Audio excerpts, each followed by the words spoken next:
আসসালামু আলাইকুম। আমি আজকে বেগুন ভাজবো, মানে ভিন্ন রকম একটু বেগুন ভাজবো, ভিন্ন রকমের সব মশলাই দিব। এটার সাথে ডিম অ্যাড করে দিব। আর বেগুন এখন মানে অনেক দাম, বুঝতেই পারছেন। এ দেখুন বেগুন এনেছি, বেগুন এখন পোকা মানে বের হয়ে গেছে। এত দাম দিয়ে আনি, তারপরও হয়তো বা পোকা বের হয়ে যায়, পচা বের হয়ে যায়, ভিতরে তো আর দেখা যাচ্ছে না। তাই আমি এখানে 1.5 বেগুন নিয়েছি, মানে একটা আর অর্ধেক বেগুন নিয়েছি। এখানে আমি এখন পরিমাণ মতন লবণ দিয়ে একটু ভালো করে মেখে নিব। আর এখানে নিয়েছি একটি ডিম। এই ডিমের সাথে এখানে মশলাগুলো দিয়ে দিব: হলুদ, মরিচ, ধনিয়া, একটু জিরা বা এলো রসুন বাটা।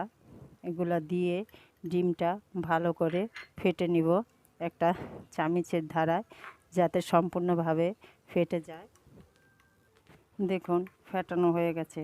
এখন আমি এই ডিমটা বেগুনের ভিতর দিয়ে মেখে নিব।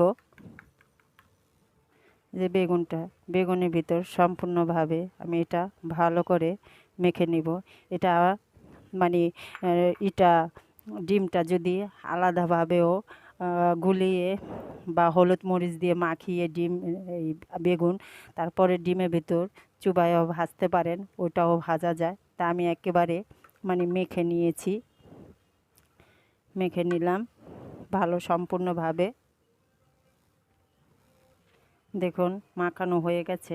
এখন আমি একটু হয়তো বা 5 মিনিট দেরি হবে, আমি চুলা এখন চলে যাচ্ছি।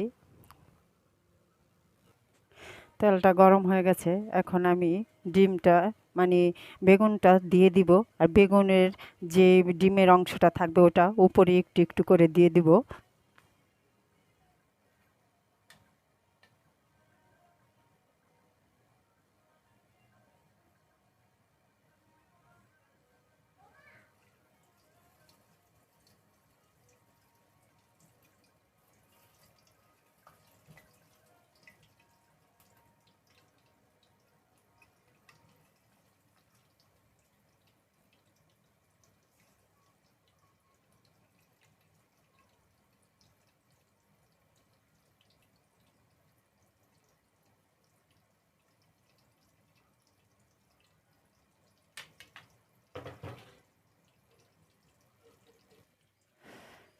এখন আমি এক পিঠ হয়ে গেছে, অপর পিঠটা উল্টিয়ে দিব।